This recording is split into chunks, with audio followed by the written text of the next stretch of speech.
Hello and welcome back to Starcastic Remarks. The Stars win with a final score of 5-2, thanks in large part to Casey DeStop, Casey DeSave, Casey DeBrick Wall, Casey DeForty-6 save night. Casey DeSmith was fantastic tonight, and thanks to some fantastic play by the Stars, top forwards executing fantastically. I'm Chris, joined by my brothers Ryan and James. Guys, what did y'all think of DeSmith? What y'all think of the big guys for Dallas? And what y'all think of the game? Yeah, it was a pretty terrible game. I'm going to go ahead, Ryan, because I know Ryan's going to be a little more upset than me. Pretty terrible game, but really it shows you how skillful this team is, that they can play as bad as they did and win the game 5-2. That's really what it was. It was skill for finishing from forwards. Who have just been able to sink a lot of goals, and then skill on the goaltending side too. And you have those two things, and you're going to win a lot of hockey games, regardless of how good or bad you play. So I have no idea how to analyze. I don't know where to start. I'm just like, okay, we keep playing the exact same way every single game, and we always somehow bail ourselves out. I was just looking at, I was talking with Dad. I was like, I don't even know where to start with this game, in the fact that we got completely outplayed, which I expected, and I'm fine with an effort like tonight because it's the second night of a back-to-back, and it's third game in 5 days, and we're fixing to play a third game in 4 days on Saturday. So I'm okay with that, but it's still a lot of the same stuff that we might get into here tonight. But I guess on the positive side is they keep doing it and they keep winning. So they just find a way to do it. And as many times as I've said it, I will eat my words a little bit. Good teams find a way to win, and that's what they keep doing somehow. Right, and we'll have to get back to DeSmith because I do think that's a huge storyline for the Stars, especially 2 games in a row, 2 days in a row. They're able to win the game despite probably not being the best team for the majority of the night. But we talked about this when Miro went down, that this is a lot of the way that the Stars were going to have to win games. And turns out at the start of that, it wasn't the case because Harley and Lindell stepped up in such a huge way that we kind of just kept rolling with business as usual. But now there's a little bit regression, especially I feel like from the Lindell-Ceci pairing is pulling back a lot more. The bottom pairing of Bischel-Dumba's pulling back a lot more. And we have to scrounge games together like this. Our goalies have to be our best players. And that's what we said when Miro went down, is that this was how he would win hockey games. And now that we are pulling back a little bit, this is how we're doing it. So we shouldn't be upset that we're winning games this way. They're finding ways to win without their best players. How many teams in the league are going to go on a 7-game point streak without their top player? Probably not many. Yeah, and really, especially the way that you look, they scored the goals tonight. I mean, it's skill goals. I mean, they're getting in there, they're making perfect shots, they're making great passing plays. It's just the other side of the ice that's such a big issue, and turning it over in your own zone, and sometimes just bad coverage in your own zone, especially tonight. Yep. And it's the same sort of stuff. And, honestly, I don't want to say my eyes are opened, but I don't want to say my frustration. My frustration is still there. My anger, I guess, that's not even the right word either. That is gone, replaced by just sheer, dishevelment. I don't know what else to say, but we're 4 points off of Winnipeg. And by the way, we're playing probably so bad, terribly defensively. This team is on a 7-game point streak. They're 5-0-2 in their last 7 games. And I would bet you probably out of all of those, we probably deserve to win 1, maybe 2 of those. Like, deserved to win, if that makes any sense from the eye test. Like, again, this is another game that, like, any regular fan goes and looks at NHL.com and they look at the stats without looking at the shots. And they're like, oh, well, yeah, the Stars just took care of business against the Calgary team. No, not even close to that. But again, you're right, Chris. We should be happy that they're winning. They're finding ways to win. And the one qualm about this whole feeling is the law of averages does tend to go back in the opposite direction at some point. Now, the good thing for us, though, is that hopefully that law of average can hold on until Miro Heiskanen comes back for the playoffs. Big super chat here from Ryan Gardner, $10. Thank you, Ryan. You're the best. Not you, Ryan, but this Ryan. Yes, he is. He said, "Let's go." It's okay.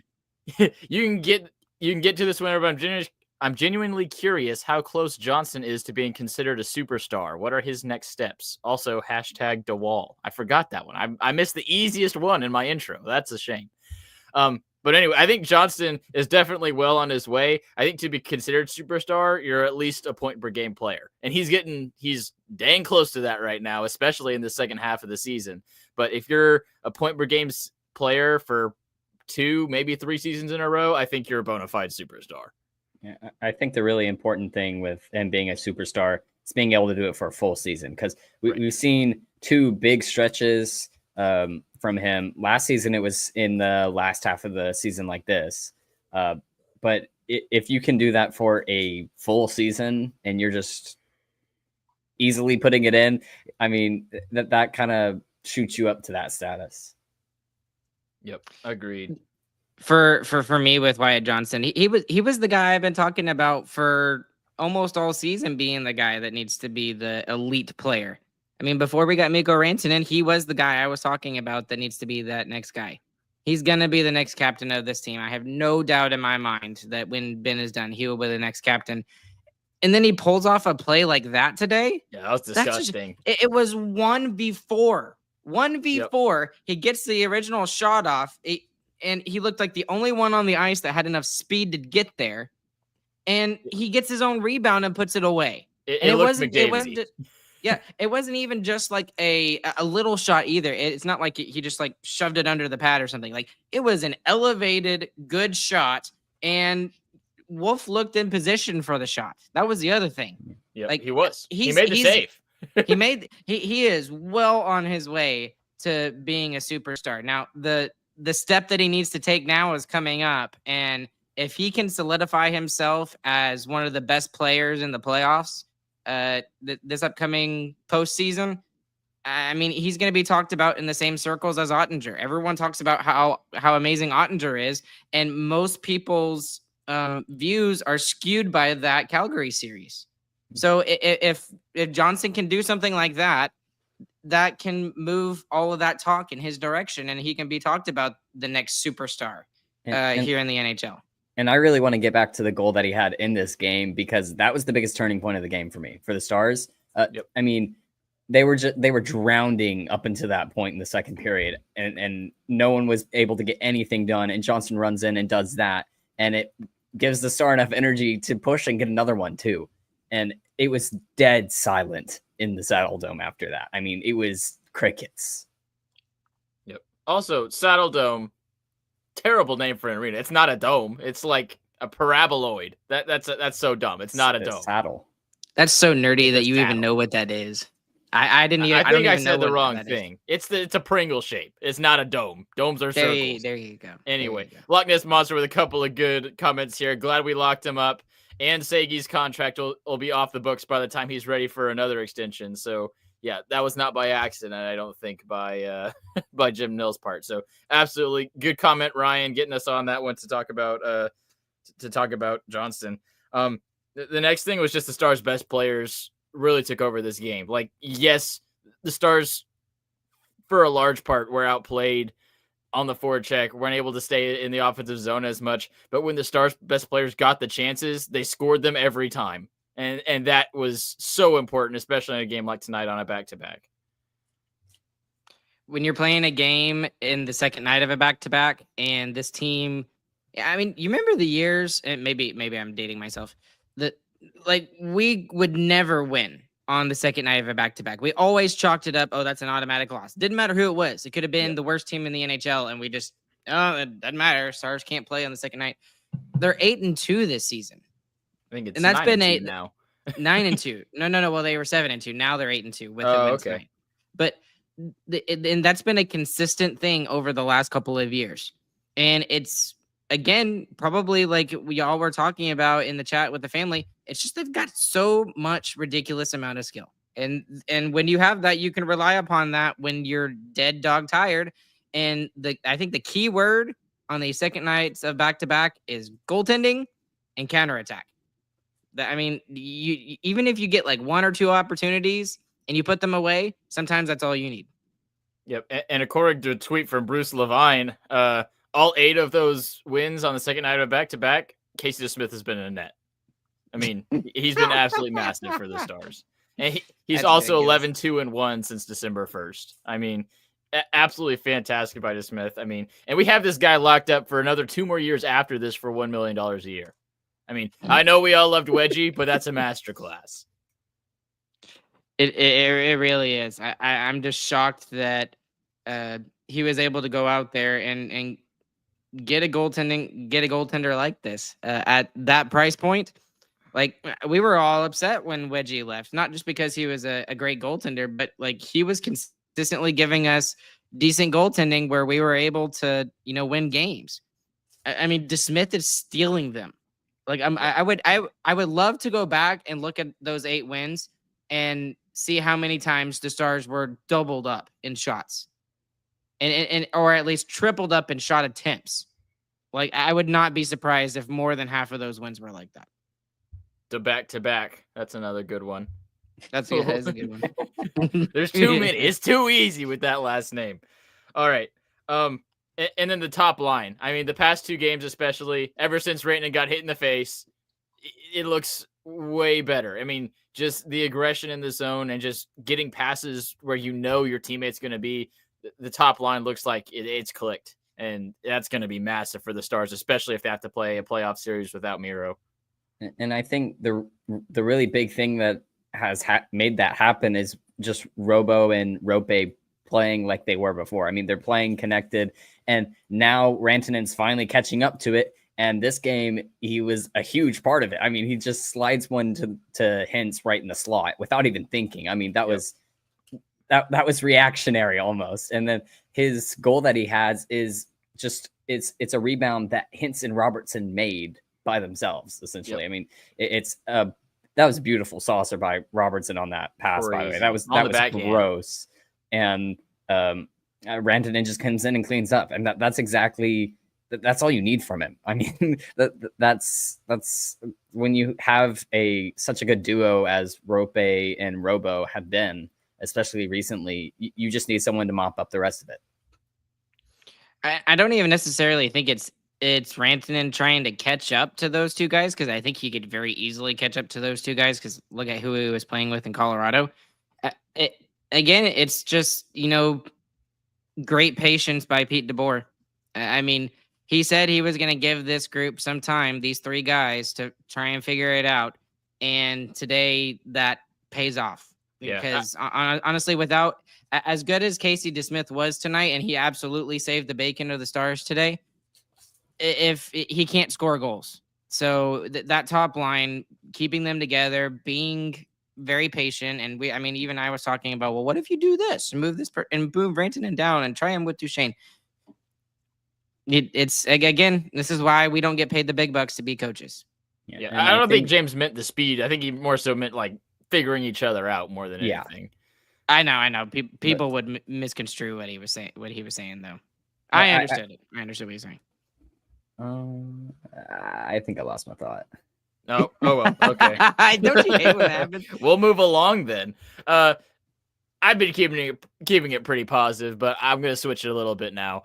The defense especially was really bad tonight. The bottom pair was not good at all. Bischel might have had one of his worst games, I felt like, as far as puck handling goes. And same with Lindell Ceci. I mean, sure, without the puck, those guys were still playing solid defense, but every time they touched the puck, something went wrong, it felt like. So, and even Labushkin, I mean, he got burned a couple of times tonight too. So really worried about the defense tonight, pretty much outside of Harley, who literally saved a goal by deflecting a puck out of midair. I thought Dumbo was okay tonight. I thought he was okay. He had some plays where he was a little out of position, but he also made some good D plays as well. to be completely honest with you, I just don't notice CC as much. And again, maybe that's a good thing. And maybe you noticed him more, Chris, but I didn't notice anything from him particularly. But again, for me with the defensive pairings, if you know they're going to suffer as much as they are going to, because that's the weakness of this team right now, you got to have some guys come down and help out. And there was a couple of times, speaking of someone who had a rough game, I thought Duchesne had a really rough game, especially in his own zone. But there were times when he came back and he was below the goal line behind DeSmith, helping out the defensive pairings down there. And that's just what's going to have to happen, because for some reason, they keep trying these little plays where it gets out to the blue line and they just can't get it out. So, I mean, maybe that's one of those weird things where everything goaltending wise is going in our favor and everything offensive wise is going in our favor. It's like just this one weird thing, and trying to exit our own zone is the big negative thing. And it makes, and I'll take it this way if you want to, Chris. I'm starting to think Bischel comes out of the lineup instead of Dumba. I'm honestly at that point, because Bischel has not played very well the last week and a half, and he's been the number 6. I mean, Dumba has outplayed him to this point, in my personal opinion. Poor Duchesne having a bad 2-point night. Sorry, I had to get that in because I know everybody was thinking that. I said defensively, right? I said defensively, but yes, of course, he still does all the things offensively. But yeah. And then again, this is the other reason why like Bork comes out of the lineup instead of Blackwell. Blackwell kills penalties, Bork doesn't. Okay, as crazy as it is, Dumba is on the second power play unit. Bischel is not. Bischel does kill penalties, but so can whoever else that when Miro comes back. Miro is probably going to play way more PK minutes now, with Harley being as good as he's been on the power play. I think Bork was actually killing some penalties here tonight. So that's that's true. Okay, that's true. But he was shifted off the third line pretty early in this game in favor of Dodonov going back up there. So I would still say point taken on that one, in my opinion. But oh man, I lost my train of thought. Man, back-to-back West Coast games is rough. I don't know. Sorry. What was I going to say, James? You talk. You were talking about defensive pairings. Yeah. I remember what I was going to say. I forgot because it's crazy to say, but I agree with you. See, it's not very easy being the host now, is it, Chris? See? No, I'm saying because I don't like agreeing with you. But but I think Dumba has been playing better than Bischel, especially recently, and it'll be interesting to see how Bischel reacts to NHL playoff atmosphere and all that stuff. I mean, it can freeze people up. I feel like it froze Stankoven last year. I feel like it froze Harley last year. So it really could do something like that, especially to a rookie who didn't even start the season in the NHL too. So he's at least going to be very good to be a number 7 on the team. I mean, have a guy in your back pocket who's 6'8" and likes to drop the hammer on people in the playoffs. That's a pretty solid extra guy. So either way, right now, they're both fine options. You just want Miro back, and he's going to eat 24, 25 minutes whenever we get to the important games after the regular season's over. I just think he needs to. I think he needs to go back to Texas. I'm not saying that to because he's like being completely terrible, but he's obviously number 6, and you do not want him being the number 7 and not playing right now. No, he's not the number 7 right now. He might be the number 7 when Miro comes back. So that's what I'm saying. He's not going to be sent to Texas when the Stars need him as a number 7 for playoffs. So it's fine him being a number 7 for playoffs. I'm assuming that Miro it might be ready for game 1 is what it is. I should have made that more clear. I did not put that stipulation for game 1. You still have Bischel on the Stars. You're not going to leave your next defenseman a whole flight away when you might need him if someone gets sick or something. So I gravely disagree with that. I think you want him to play in the NHL the biggest problem I feel like he's having is 1, the speed of the game, then 2, the stick handling with less time. And I don't think he's going to really be able to master that as quickly in the AHL as he could in the NHL. I mean, he's getting it right now. He's seeing the mistakes a lot easier. It's a lot harder to nitpick the mistakes he was having in the AHL. So I think he's going to be getting a lot better, a lot quicker in the NHL. And when playoffs roll around, you want him in the locker room, ready to go in. Should someone take even a puck to the face in warmups or something, you want him to be able to go in immediately. And I understand that though too, Chris. But the fact of the matter is Dumba is going to stay in the lineup. And Yes. if I'm looking at the track record for Jim Nell and even my own deductive reasoning, I don't want him sitting when he could be playing, meaningful games, even if it's the AHL playoffs, playing 20, 25 minutes a night, whatever. No, you do when it's the NHL playoffs and he can help your team win this year, which he absolutely might be able to. So you're not going to hamper yourself. I mean, what happens if you send him to the AHL, someone gets sick the morning of a playoff game, and then you play Brendan Smith when you could have had Liam Bischel? That's a huge mistake. That would be crazy. See, right now, I mean, obviously, there's a reason why he's continuing to play. Smith hasn't played in like 20 games. Yeah, but still, I understand both arguments, but I'm still on the side of that. Move on, because we're just kind of circling around.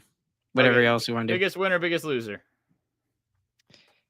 For me, the biggest loser is, I'll say it again, zone exits. That's the thing that's killing this team right now. Like, if they can figure out the zone exits, I think that will also help the synergy, the passing, everything with this team. And something that was brought to my attention that someone kind of talked about is, why are they not practicing all this much? Well, one, it's because they're ridiculously tired. That's one. And two, I don't necessarily think that practice would fix anything. I know that sounds crazy to say that, but it's game action, which is going to get some of these lines going. And I mean, we're seeing it with the top line. Obviously, we saw it tonight. And I think that's just all. You just need to look at video. Like all the players know the system except for Rantanen. I mean, I would say at this point, even Granlund and Cece understand the system, and they're integrating themselves in there. So they just gotta get that synergy going. So, and that's why I think zone exits are the biggest loser tonight. They're also professional athletes, so I promise they're practicing. They are doing that. My biggest loser is Adam Klapka. I didn't know the Calgary Flames had a Matt Rimpey. I mean, why isn't this guy popular? I was really hoping Bischel would go after him and punch him in the face. I was really, really hoping for it.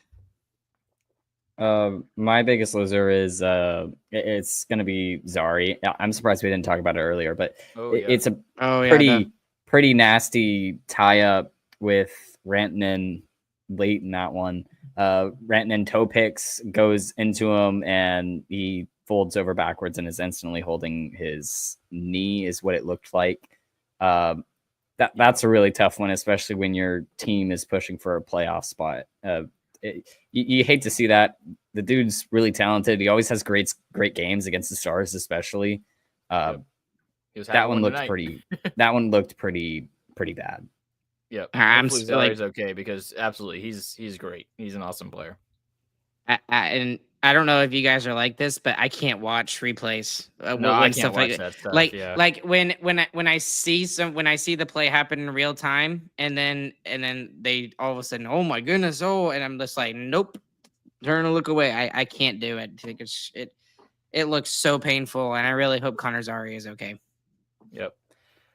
Biggest winner, I'm going to go first. It's both goalies. I'm going to give it to both of them. The two best non-shutout performances we've seen this season, and it's on back-to-back nights whenever the team looks pretty rough. So absolutely love the goalies. Those kind of performances are going to push this team deep into the playoffs. For me, I've got Wyatt Johnston, since you took the easy one, Chris. But that was gross. I mean, there's not another word for it. Gross, disgusting, nasty. I mean, in every positive way possible. Like that was like that is one of the highlight reel goals of the Stars season right now. Looking at that goal, I mean, 1v4, it's McDavid-esque, it's McKinnon-esque. Like it's ridiculous. So he deserves all the credit in the world for what he's getting right now. Oh, and since February 1st, he has the most goals of any player in the NHL with 14. So, dang. All right, James. My biggest winner is going to be Rantanen. I was going to pick Johnston because of the goal as well, but Rantanen really clicked extremely well on the first line tonight. You saw some of it last night, but it looked even better tonight. And seeing that is really important, not just for like right now going into the playoffs, but this is the permanent solution on the top line is what it is. So Agreed. that's big going forward for the Stars' future as a whole. That's big for 8 years. Yeah. Well, and it's funny that when we got Rantanen, like, you know, and we discussed it when we first got him, we never thought there was like a gaping hole on that line next to Hintz and Robo. We just thought that, you know, there was this constant rotation of players and it just kind of worked out. It didn't matter who was in that spot. And then obviously he meaning Jim Nill goes and gets the guy, plugs the hole with him, and he just it's taken a while for him to get there, but he's really starting to look good, and that's going to be a very scary top line for at least the next 5 years, maybe even longer. Well, if you guys have nothing else, we'll go ahead and get this thing wrapped up. The Stars win again on the back-to-back nights. They defeat the Flames 5-2. Thanks to DraftKings. Use that promo code THBN. The next time you use DraftKings, they have a new Pick 6 thing. You can do that in Texas. Please use that promo code. Gets you free stuff. Lets them know that we sent you there. Check out StarcasticRemarks.com. You can check out our store there and the Who Cares Club. Those are the people that we especially thank for helping us. And you can also check out the Discord where we have lots of memes going around, especially after games like tonight, it feels like. Please like, subscribe, share this podcast with your friends. And our next podcast is going to be on Saturday, I believe. That's correct. Yep, we got 2 straight against the Kraken, Seattle. both in Seattle. So that's a little bit of some AHL scheduling is what it looked like when I first saw it. So 9:30 start. So it's another really late one. It is another late one. We're still on the West Coast. So thank you guys for staying up, and thanks to all the people who are listening after for listening. The Stars did it again. They extinguished the Flames. GG, boys.